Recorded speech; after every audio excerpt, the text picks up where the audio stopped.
Hey everyone, Kevin here with Divinely Designed, and I have a polymer clay video. Have been obsessed with polymer clay for the past couple of weeks, and I really like the idea of using polymer clay to make faux stones. So I've done turquoise before, and I've seen a couple of other polymer clay artists out there and YouTubers who've done some other stones, like Larimar and some other types of turquoise. I think I've seen Tiger's Eye, a couple of others. So I wanted to do one that I hadn't seen yet. I was recently at the Philadelphia Bead Fest Expo, and they have a couple of vendors there who have natural stones. So I got to look at some of them in real life, and and some of them are super cool. So the one I'm going to try to do today is called Crazy Lace Agate, and the technique I'm going to use is basically Mokume Gane, but it's a double Mokume Gane. I haven't seen anybody do this, and there might be people out there who have done this technique, but if they are, I haven't seen the videos. So I think this comes out pretty cool, and what it involves is making two different Mokume Gane canes, and then cutting them up and sort of slicing them together. So let me show you a picture of an actual Crazy Lace Agate.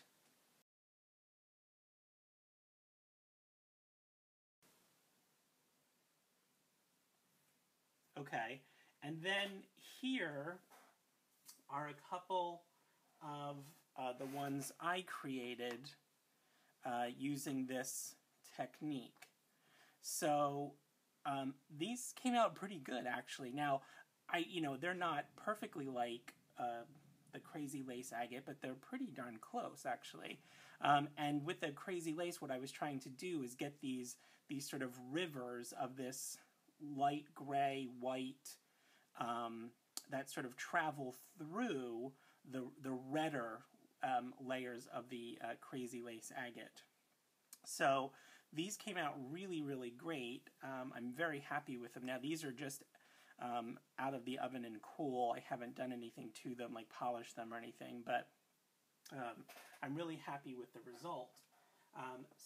Okay, so let's go over the two different canes. One is sort of this cane that's in grays, tan, and white. For this, I used Primo white, or actually it's called Igloo, I guess, and black. I'm sorry, I used Primo Igloo, which I mixed with some translucent, and then I took some black and mixed some white with it to make a dark gray and a light gray, and then this one is Primo Beige. For the other one, what I'm going to use is this. I happen to have some Sculpey 3 called Red Hot Red, and to this I added some yellow to make this kind of corally color, and some black to make this sort of maroon color. And then I used some Sculpey Soufflé in Pumpkin, which I added some yellow to make this color. And the yellow I used was called Canary. That was also Sculpey Soufflé.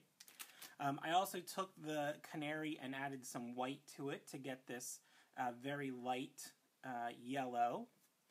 I have some Primo Raw Sienna, and also some raw sienna with that canary yellow added to it. And then I have some translucent. So let me speed this up. I'm just going to make these canes, going to stack them, and then kind of cut them, okay? So I'm going to speed this part up, probably.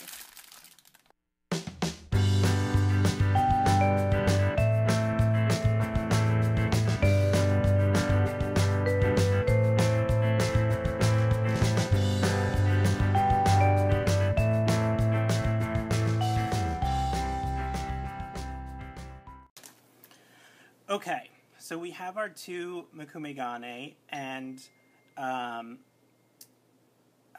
what you're going to do, and you can see these layers, sorry, are pretty thin. But what you want to do is actually kind of cut where you're going to insert some of these. Now, I kind of want slivers, and they don't necessarily have to be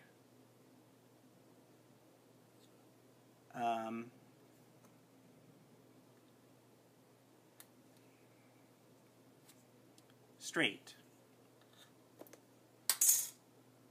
And what I liked to do, so let's say I'm going to insert this one kind of here.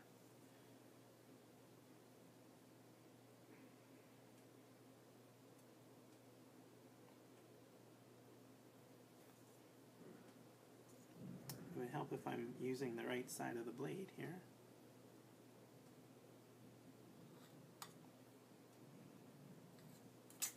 Okay, so I'm going to insert this in here.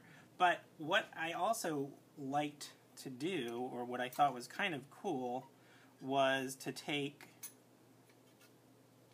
this wavy blade. Try not to squish the layers too much, but get that kind of pattern.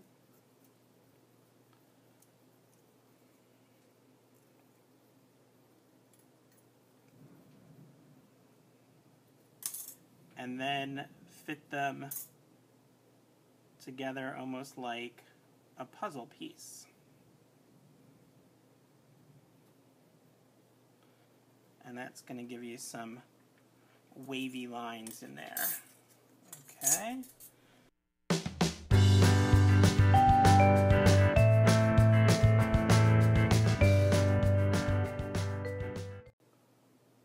All right, so now let's kind of give this a little roll. Squish my pieces in there.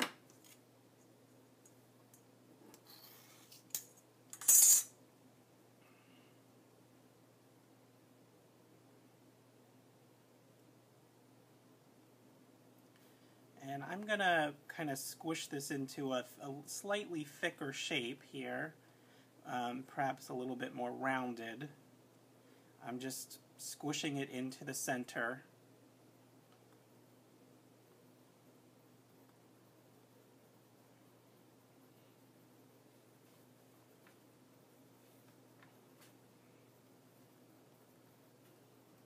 Okay. All right, and then just like other Mokume Gane, you can poke some holes in it.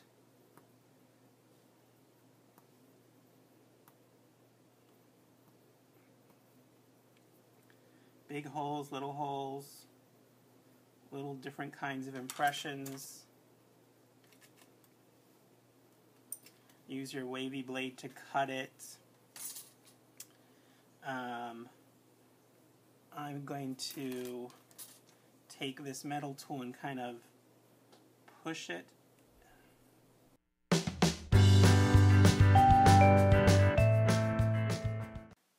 Again, I'm trying to just make it a little bit thicker here.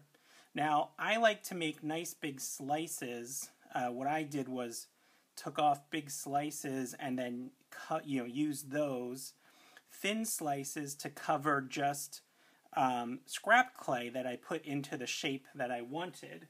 So, for instance, the majority of this is like just some scrap clay that I had left over that I cut into this this teardrop shape and had it already, and then I just laid a thin layer of this over it and pressed it and then recut it with the same cutter so I get a nice shape to it. So I like to make nice big slices if I can. So let's just put that down, give it a little roll.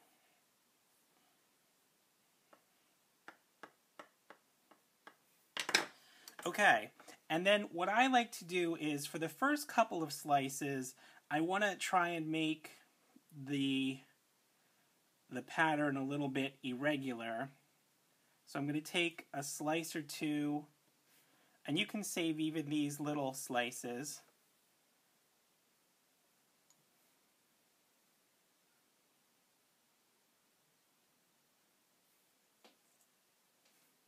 Ooh, that's really cool up there.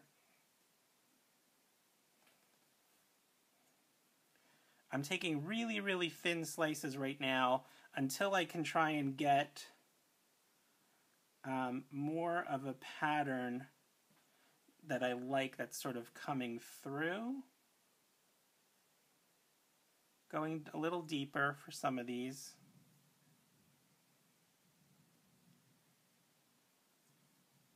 Okay, now we're getting there.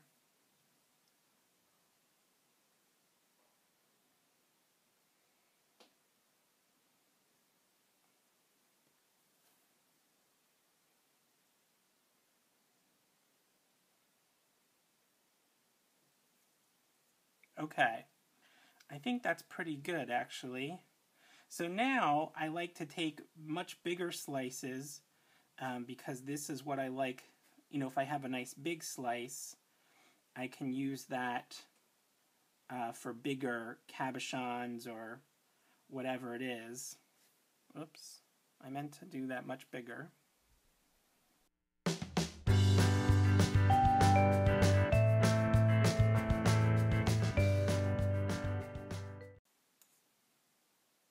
Okay, now that one's super thin, but ooh, that looks so cool with that kind of corally color in there, and you can see, and you can manipulate these a little bit too, you know, you can kind of stretch them to try and make the different veins, you know, of this like lighter material look longer. You could roll them out a little bit more.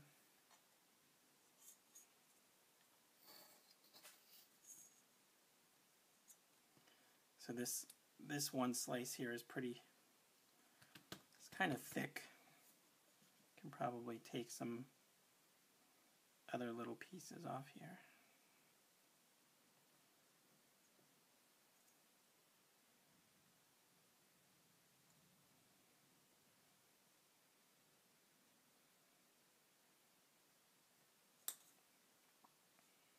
Okay. So, so all of these are kind of usable. I like having these nice big pieces though, because I like to make these nice big chunky cabochons here, and you can certainly combine, like, you know, I could take this and I could cover it over here and over here, but it's so great when you get this, you know, continuous like this vein that continues in one shot. When you look at that, it looks sort of more natural, I think, than if you were to take this and sort of fold it up and try to squish it together. You get some places where it doesn't line up as well, and that just doesn't make it like quite as good. Now this is a super busy pattern on here, so you know, people are probably not going to notice anyway, but I like when that sort of continues. And again, this one's a little bit thicker, so I could roll it out a little bit or just use my fingers to sort of stretch it if I want to take some of the places, some of the areas, and make them a little longer or skinnier, things like that. I can just sort of warm it up in my hands and stretch it a little bit. So okay, so that's it. That's what you end up with, is these sort of you know, Mokume Gane veins, in this case this sort of gray and white one that runs through this other major color. And I think I'll call that the double Mokume Gane technique. So, okay, and if anybody else has done this before, let me know. I haven't seen the video, and I certainly am new to polymer clay, so it's quite possible somebody else has done this before, but I haven't seen it. So, okay, that's it for me. Thanks, everyone. Check back here for more crafty videos at Divinely Designed. Bye, everybody. Bye.